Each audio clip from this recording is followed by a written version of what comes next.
નમસ્કાર, હું છું માર્ગી. આપની સાથે હેડલાઇન્સમાં જોઈએ કેટલાક મહત્વના સમાચાર. મુંબઈ એક એવું શહેર છે જે ક્યારેય થોકતું નથી. દિવસ હોય કે રાત આ શહેર હંમેશા ચાલતું રહે છે, પણ આજે એવું નથી. આજે આ શહેર પણ થંભી ગયું છે. ટ્રોફી સાથે તેના વિશ્વ વિજેતા ખેલાડીઓને જોવા માટે મુંબઈ શહેર આજે ઉમટી પડ્યું છે. ચાહકોની એટલી મોટી ભીડ થઈ ગઈ છે કે રસ્તા ઉપર શ્વાસ લેવા માટે પણ જગ્યા નથી બચી. કેરળના કોઝિકોડમાં 14 વર્ષના છોકરાનું મગજ ખાતા અમીબાને કારણે મોત થયું હતું. અહેવાલો મુજબ આ છોકરો તળાવમાં નહાવા ગયો હતો. દરમિયાન અમીબા તેના નાક દ્વારા તેના શરીરમાં પ્રવેશ્યું હતું. અમીબાના ચેપને કારણે છોકરાનું મૃત્યુ થયું હતું. ઉલ્લેખનીય છે કે મે 2024 પછી આવા ચેપને કારણે આ ત્રીજું મૃત્યુ છે. અમદાવાદ પોલીસે કોંગ્રેસની ફરિયાદ ન લેતા શક્તિસિંહ ગોહિલે રાહુલ ગાંધીને ગુજરાત આવવા માટે અપીલ કરી છે. અપીલને લઈને રાહુલ ગુજરાતમાં આવે તેવી પણ શક્યતાઓ છે.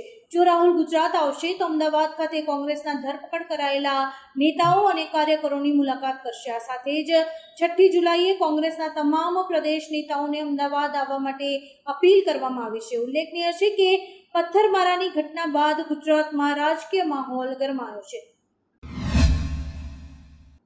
પાટણ એલસીબીના પોલીસ કર્મીઓ સામે અમદાવાદ ક્રાઇમ બ્રાન્ચમાં ફરિયાદ દાખલ થઈ છે, જેમાં આરોપ છે કે ફરિયાદીનું અપહરણ કરીને ખંડણી માંગવામાં આવી હતી. સમગ્ર મામલો હાઈકોર્ટે પહોંચ્યો છે. ફરિયાદમાં એલસીબીના એએસઆઈ વિક્રમ દેસાઈ સહિત 3 કોન્સ્ટેબલ સામે ફરિયાદ થઈ છે. અતુલ નામના શખ્સનું અપહરણ કરીને ખંડણી માંગી હતી. ક્રાઇમ બ્રાન્ચે વધુ તપાસ હાથ ધરી છે. સાબરકાંઠા જિલ્લામાં ધોધમાર વરસાદ આવ્યો છે, જેમાં હિંમતનગરના પેડમાલ ગામે જળબંબાકાર થયો છે. પેડમાલ ગામે ડુંગર ઉપરથી પાણી ગામમાં ઉતરી ગયા છે. વરસાદી પાણીના પ્રવાહથી ગામ 2 ભાગમાં વહેંચાઈ ગયું છે. અત્યારે વીજળીના કડાકા સાથે ધોધમાર વરસાદ થઈ રહ્યો છે અને ગામના રસ્તા જળબંબાકાર થઈ ગયા છે. બુધવારે એટલે કે 3 જુલાઈએ જીઓ અને એરટેલનું રિચાર્જ મોંઘું થયા બાદ વોડાફોન આઈડિયાના ટેરિફ પ્લાન પણ આજથી મોંઘા થઈ ગયા છે. કંપનીએ 28 જૂને ટેરિફ દરમાં વધારો કરવાની જાહેરાત કરી હતી. નવા દરો આજથી જ લાગુ થઈ ગયા છે. કંપનીએ 179 રૂપિયાના પ્લાનને 199 રૂપિયાનો કર્યો છે, જેમાં યુઝર્સને 28 દિવસ માટે દરરોજ 1 GB ડેટા, અનલિમિટેડ કોલિંગ અને દરરોજ 100 SMS ફ્રી મળશે.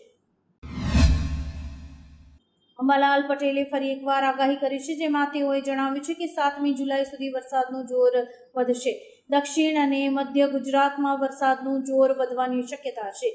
7મી અને 8મી જુલાઈ સુધી રાજ્યના વિવિધ ભાગોમાં વરસાદ પડી શકે છે. રથયાત્રાના દિવસે પણ વરસાદની આગાહી કરવામાં આવી છે. T20 વર્લ્ડ કપ જીત્યા બાદ ભારત પહોંચેલા ખેલાડીઓએ પીએમ મોદી સાથે મુલાકાત કરી હતી. આ સમયે ખેલાડીઓની સાથે તેમના પરિવારજનો પણ જોવા મળ્યા હતા. જસપ્રીત બુમરાહે તેમની પત્ની સંજના અને પુત્ર અંગદ સાથે પીએમ મોદી જોડે ફોટો પડાવ્યો હતો. આ સિવાય સૂર્યાની પત્ની દેવીશા અને અર્શદીપ સિંહે તેમના માતા પિતા સાથે વડાપ્રધાન શ્રી મોદી સાથે ફોટા પડાવ્યા હતા. અમદાવાદના કોંગ્રેસ કાર્યાલય ખાતે કોંગ્રેસ અને ભાજપના કાર્યકર્તાઓ સામસામે આવી જતા મામલો બિચકાયો હતો. બંને પાર્ટીના લોકોએ એકબીજા પર પથ્થરમારો શરૂ કર્યો હતો. ભાજપ દ્વારા ફરિયાદ દાખલ કરવામાં આવી હતી અને કેટલાક કોંગ્રેસના કાર્યકર્તાઓની ધરપકડ કરાઈ હતી. તો બીજી બાજુ શક્તિસિંહ ગોહિલે કહ્યું કે જો કોંગ્રેસની ફરિયાદ નહીં લેવામાં આવે તો 6 તારીખના રોજ ગુજરાતમાં જેલ ભરો આંદોલન કરવામાં આવશે. ઉત્તર પ્રદેશ પોલીસે હાથરસ દુર્ઘટના કેસમાં મોટી કાર્યવાહી કરતા 6 આયોજકોની ધરપકડ કરી છે. આયોજકોમાં 4 પુરુષો અને 2 મહિલાઓનો સમાવેશ થાય છે, જેમણે દાન પણ એકત્રિત કર્યું હતું. આયોજકોમાં આ લોક સમિતિના સભ્યો પણ છે. ભોલે બાબા અત્યાર સુધી પોલીસ પકડથી દૂર છે અને તેમની કોઈ જ પૂછપરછ કરાઈ નથી. ઉલ્લેખનીય છે કે આ ઘટનામાં 122 લોકોએ જીવ ગુમાવ્યો છે. T20 world champion team India trophy સાથે ભારત આવી ગઈ છે. શું તમે જાણો છો કે T20 વર્લ્ડ કપની ટ્રોફી કોની પાસે રહેશે? આઈસીસી વાસ્તવિક વર્લ્ડ કપ ટ્રોફી કોઈ પણ ટીમને આપતી નથી. વિજેતા ટીમને ટ્રોફીની પ્રતિકૃતિ જ મળે છે. સાચી ટ્રોફી ટીમના નામ સાથે આઈસીસી શોકેસમાં રાખવામાં આવે છે. ટ્રોફીની પ્રતિકૃતિ વિજેતા દેશના ક્રિકેટ બોર્ડ પાસે રહે છે. રોહિત આજે મુંબઈમાં જય શાહને ટ્રોફી આપશે, જેને બીસીસીઆઈના શોકેસમાં રાખવામાં આવશે. સુરતમાં ભારતના પહેલા જર્મન બેઝ ટેકનોલોજીથી વોટર પ્લાન્ટ બનાવવા માટે મંજૂરી મળી ગઈ છે. થોડાક જ સમયમાં પ્લાન્ટ શરૂ કરી દેવામાં આવશે. આ પ્લાન્ટના નિર્માણ બાદ શહેરના 16 લાખથી વધુ નાગરિકોને કલર અને દુર્ગંધ મુક્ત શુદ્ધ પાણી મળશે. આ વોટર ટ્રીટમેન્ટ પ્લાન્ટને સિરામિક મેમ્બ્રેન સાથે એક્ટિવેટેડ કાર્બનથી બનાવવામાં આવશે. પતંજલિ આયુર્વેદના સ્થાપક બાબા રામદેવે કહ્યું છે કે આયુર્વેદ વિરોધી ગેંગ પતંજલિને નિશાન બનાવી રહી છે. એક ઇન્ટરવ્યુમાં તેમણે કહ્યું કે કોર્પોરેટ્સ, ફાર્માસ્યુટિકલ કંપનીઝ, બુદ્ધિજીવીઓ અને રાજકારણીઓની એક ગેંગ પતંજલિ વિરુદ્ધ કામ કરી રહી છે. પતંજલિ રાષ્ટ્રવાદ અને આત્મગૌરવનું પ્રતીક છે જેને આ ગેંગ નષ્ટ કરવા માંગે છે. પતંજલિ વિશે ખોટી માહિતી ફેલાવવામાં આવી રહી છે. ગુજરાતમાં 9.44 લાખ પેન્શનર્સ અને કર્મચારીઓ માટે સારા સમાચાર આવ્યા છે. 7મા પગાર પંચનો લાભ મેળવતા રાજ્ય સરકારના કર્મચારીઓને કેન્દ્રના ધોરણે મોંઘવારી ભથ્થામાં 4% વધારો જાહેર કરાયો છે. આ લાભ 1 જાન્યુઆરી 2024થી લાગુ પડશે. 1 જાન્યુઆરીથી 30 જૂન 2024 સુધીની તફાવતની રકમ 3 હપ્તામાં પગાર સાથે ચૂકવાશે. સરકાર એરિયર્સ પેટે કુલ 1129.51 કરોડ રૂપિયા કર્મચારીઓને ચૂકવશે. અમેરિકામાં રાષ્ટ્રપતિની ચૂંટણી યોજાવા જઈ રહી છે ત્યારે ફરી એકવાર જો બાઇડને એક મોટું નિવેદન આપ્યું છે. તેમણે બુધવારે કહ્યું કે તેઓ ચૂંટણી લડવાની રેસમાંથી બહાર નથી. ટ્રમ્પ સાથેની ઉગ્ર ચર્ચા બાદ જો બાઇડનની તૈયારીઓ પર સવાલો ઊભા થયા છે. તેમની ડેમોક્રેટિક પાર્ટીમાં તેમને હટાવવા માટે દબાણ શરૂ થયું છે. દરમિયાન તેમણે સ્પષ્ટ કર્યું છે કે તેઓ ફરીથી રાષ્ટ્રપતિની ચૂંટણીમાં ભાગ લેશે અને નાપસંદ કરવા માટે કોઈ જ દબાણ નહીં કરી શકાય. કઝાકિસ્તાનની રાજધાની અસ્તાનામાં SCO સમિટ શરૂ થઈ ગઈ છે. આ દરમિયાન રશિયાના રાષ્ટ્રપતિ વ્લાદિમીર પુતિન અને ચીનના રાષ્ટ્રપતિ શી જિનપિંગ વચ્ચે મુલાકાત થઈ હતી. બેઠક અંગે પુતિને કહ્યું કે બેઇજિંગ અને મોસ્કો વચ્ચે આટલા સારા સંબંધો ક્યારેય નથી રહ્યા. બંને દેશો વચ્ચેના સંબંધો સુધર્યા છે. જિનપિંગે કહ્યું, દુનિયામાં અશાંતિ છે. આવી સ્થિતિમાં બંને દેશોએ આવનારી પેઢીઓ માટે મિત્રતા જાળવી રાખવી જોઈએ. બ્રિટનની જનતા આજે પોતાના નેતા પસંદ કરશે. હાઉસ ઓફ કોમન્સની 650 સીટ્સ માટે આજે મતદાન છે. અહીં કન્ઝર્વેટિવ પાર્ટીના નેતા PM ઋષિ સુનકનો મુકાબલો લેબર પાર્ટીના નેતા કીર સ્ટારમર સાથે છે.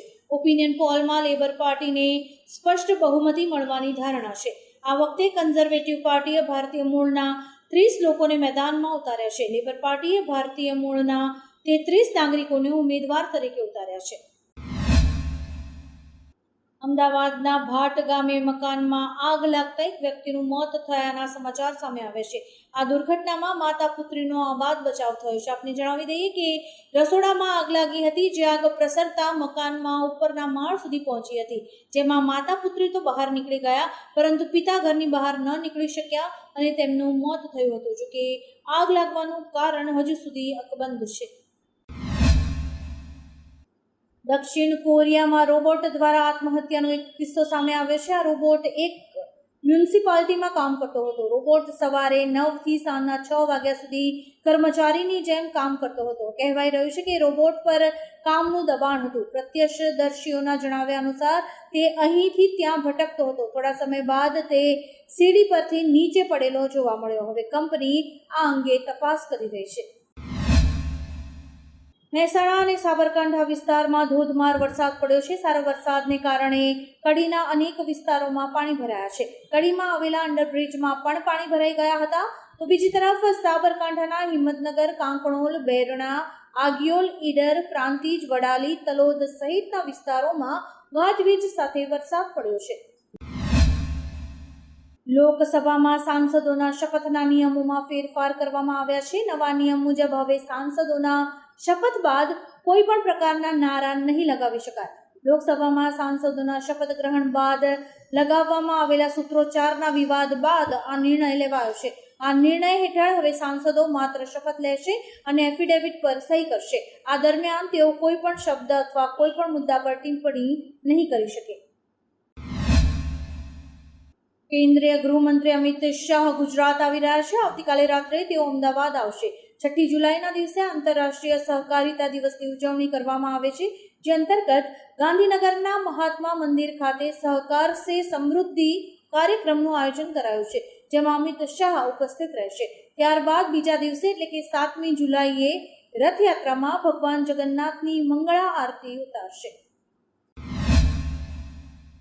2 દિવસ પહેલા રાહુલ ગાંધીએ કહ્યું કે અગ્નિવીર તરીકે ભરતી થયેલા સેનાના જવાનને શહીદ થયા બાદ વળતર નથી મળતું. કાલે ફરી તેમણે એક વિડીયો શેર કરીને આ વાત કરી હતી. આ સાથે જ રક્ષા મંત્રી રાજનાથ સિંહ પર ખોટું બોલવાનો આરોપ લગાવ્યો હતો. હવે સેનાએ ટ્વિટર પર પોસ્ટ કરીને કહ્યું છે કે રાહુલે જેમની વાત કરી તે અગ્નિવીર શહીદના પરિવારને 98.39 લાખ રૂપિયા મળી ગયા છે અને હજુ 67 લાખ રૂપિયા આપવામાં આવશે.